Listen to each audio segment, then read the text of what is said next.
عارف میں سے کسی کو زکوٰۃ دے رہا ہو تو اس ادارے کو، اس شخص کو اس نیت سے بتانا کہ اگلے کو پتہ چل جائے کہ یہ زکوٰۃ کے پیسے ہیں، تاکہ وہ اگر مستحق ہے تو وصول کرے۔ یہ 100% جائز ہے۔ جس بندے کے بارے میں آپ کو ڈاؤٹ ہو کہ اس کو زکوٰۃ لگتی ہے کہ نہیں لگتی، اس کو آپ بتا دیں کہ بھائی یہ زکوٰۃ کے پیسے ہیں، آپ کو لگتی ہے تو آپ وصول کر لیں۔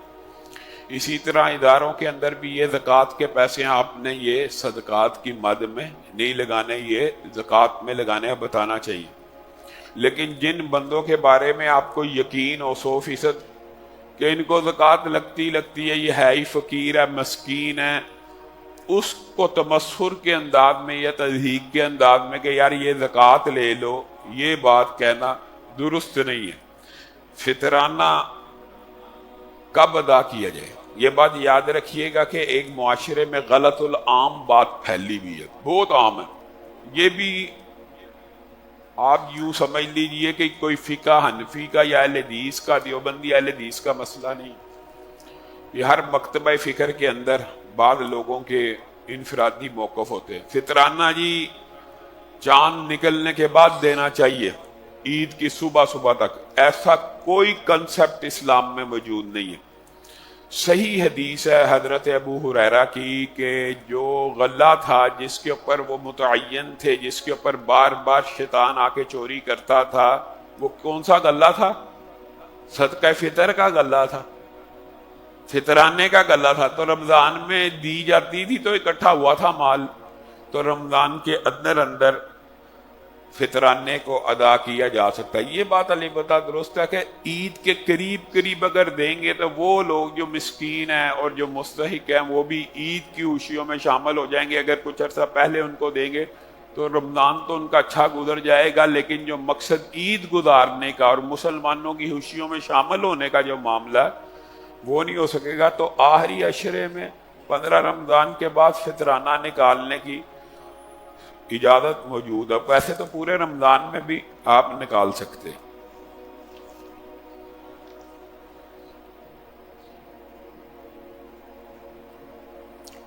مولانا سامعین گرامی قدر، یہ جو سوال ہے یہ بڑا اہم ہے اور اس حوالے سے معاشرے میں بہت افراط و تفریط ہے۔ سوال یہ ہے کہ اہل حدیث جادو کو برحق سمجھتے ہیں اور اہل حدیث یہ بھی سمجھتے ہیں کہ رسول اللہ صلی اللہ علیہ وسلم پہ جادو ہوا تھا۔ اس کی وضاحت کریں۔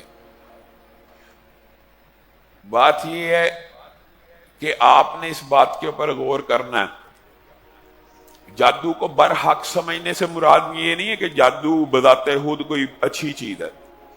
جادو کو برحق سمجھنے سے مراد یہ ہے کہ جادو ہوتا ہے اور اس کے دلائل قرآن میں موجود ہیں، اور انکار حدیث کرنے والے جو مرضی کر لیں۔ اللہ تعالیٰ کی سحر کی آیات، ابھی گوگل پہ چلے جائیں، سرچ کریں، آپ کو وہ ساری آیات مل جائیں گی جس میں جادو کا ذکر موجود ہے۔ تو جادو کا برحق کہنے کا مطلب یہ نہیں کہ جادو حق ہے، جادو کا ہو جانا حق ہے، کہ یہ بات سچ ہے کہ جادو ہو جاتا ہے۔ اور جہاں تک یہ تعلق ہے معاشرے میں کہ جی اہل حدیث بڑے گستاخ ہیں، یہ رسول اللہ صلی اللہ علیہ وسلم پہ جادو ہونے کے قائل ہیں، ایک بات یاد رکھیے گا، کچھ عرصہ پہلے تک معاشرے میں یہ غلط العام بھی تھا، یہ اہل حدیث بڑے گستاخ ہیں، رسول اللہ صلی اللہ علیہ وسلم کو کہتے ہیں فوت ہو گئے۔ تو کیا رسول اللہ صلی اللہ علیہ وسلم فوت نہیں ہوئے؟ انک میت وانہم میتون افإن مت فہم الخالدون۔ رسول اللہ صلی اللہ علیہ وسلم کے اوپر بھی موت آئی ہے، کل نفس ذائقۃ الموت۔ تو اس کے جواب میں اب انہوں نے کہا ہاں ایک لمحے کے لیے آئی تھی، آپ کی بات بھی مان لیجئے آئی ہے، موت کا ذائقہ چکھنا ہر ذی روح نے۔ تو اسی طرح جادو ایک بیماری ہے اور اس کا استثناء قرآن و سنت میں کہیں نہیں ہے کہ فلاں کو نہیں ہو سکتی، فلاں کو نہیں ہو سکتی۔ یہ بیماری کسی کو بھی ہو سکتی ہے، ہاں اس کے اثرات کا فرق ہوتا ہے۔ یا تو اہل حدیث کا موقف یہ ہو کہ رسول اللہ صلی اللہ علیہ وسلم پہ جادو ہوا تھا اور رسول اللہ صلی اللہ علیہ وسلم پہ اس جادو کی وجہ سے معاذ اللہ رسول اللہ نے آیت غلط پڑھ لی تھی، معاذ اللہ نمازیں بھول جاتے تھے، نمازیں چھوڑ دیتے تھے، یہ ہو جاتا تھا وہ ہو جاتا، پھر تو آپ الزام دیں رسول اللہ صلی اللہ علیہ وسلم پہ جادو ہوا، صحیح حدیث متواتر حدیث سے لبید بن عاصم کی بیٹیوں نے، اور ان کے اوپر کتنا اثر ہوا. رسول اللہ پہ ایک دفعہ جادو نہیں، رسول اللہ پہ قریشیوں نے بھی جادو کروانے کی کوشش کی. اثر جادو ہوتا تھا، اثرات نہیں تھے مرتب ہوتے.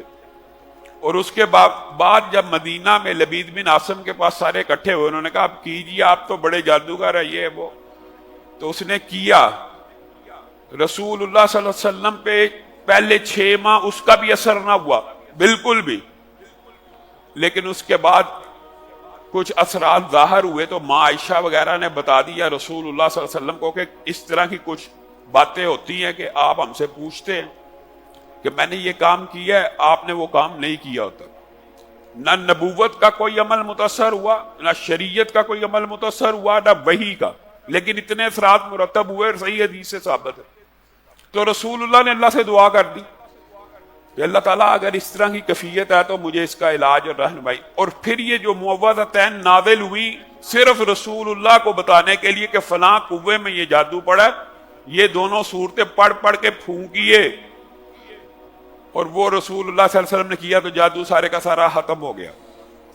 اب یہ کہنا کہ اہل حدیث بڑے گستاخ ہیں، نبیوں پہ جادو کے قائل ہیں، تو سن لیجئے قرآن پاک میں سحروا اعین الناس کی جو آیت ہے کہ موسیٰ کے ارد گرد سارے لوگوں پہ جادو ہو گیا، انہوں نے رسیاں پھینکی تو لوگوں کو لگا یہ سانپ ہے. فَأَوْجَسَ فِي نَفْسِهِ خِیفَةً مُوسیٰ. اب بتائیں اللہ کہہ رہا ہے کہ میں کہہ رہا ہوں، مولوی کہہ رہا ہے. فَأَوْجَسَ فِي نَفْسِهِ خِیفَةً مُوسیٰ. حضرت موسیٰ بھی اللہ کہہ رہا ہے گھبرا گئے. ان رسیوں کو سام دیکھ کے حضرت موسیٰ بھی گھبرا گئے، اپنے دل میں اس کا خوف محسوس کیا. اس سے بڑی کیا دلیل ہو سکتی ہے؟ قُلْنَا لَا تَخَفْ إِنَّكَ أَنْتَ الْأَعْلَىٰ. اے موسیٰ آپ ڈریے مت، آپ ہی غالب ہو جانے والے ہیں. وہ پھر اگلی سارے واقعے کا آپ کو پتہ ہے، وہ تو لوگوں کے تخیل میں تھا یہ سانپ ہے. عصا پھینکا، وہ رسیوں کو اصل میں نگل گیا، جادوگر بھی مسلمان ہو گئے. پورا قرآن پاک میں واقعہ جادو کا. تو جادو کو نہ ہونے کا کہاں سے؟ اسلام میں کوئی کنسپٹ نہیں، پورا واقعہ جادو کا موجود ہے. سلمان کا واقعہ موجود ہے، میاں بیوی کی جدائی کا واقعہ جادو کے ساتھ موجود ہے، قرآن میں موجود ہے. یہ انکار حدیث والوں کی الگ عقل ہے. جادو ایگزسٹ نہیں کرتا. قرآن پاک میں وہ پورے کا پورا جادوگروں کا واقعہ موجود ہے، اور اللہ کو سجدے میں پڑ گئے کہ ہم نے تو پھینکی تھی لوگوں کی آنکھوں پہ صرف جادو کرنے کے لیے، ہے تو رسیاں تھی، لوگ سانپ سمجھ رہے تھے. یہ عصا تو اصل میں نگل گیا. اللہ پہ ایمان لے آئے کہ یہ جادو نہیں ہے، وہ تو جادو تھا، یہ تو اصل معجزہ. تو قرآن پاک سے موسیٰ کے اوپر ثابت ہے اور لوگوں کی آنکھوں کے اوپر ثابت ہے. اس سے یہ سمجھتے ہیں معاذ اللہ یہ رسول اللہ کی توہین ہے، بیماری کا لگ جانا. رسول اللہ صلی اللہ علیہ وسلم سکرات الموت کا، امی عائشہ کہتی ہیں مجھے کبھی اعجاب نہیں ہوا رسول اللہ کی وفات کے بعد کہ کوئی مجھے یہ شخص کہتا کہ مرض الموت میں فلاں شخص کو تکلیف نہیں ہوئی.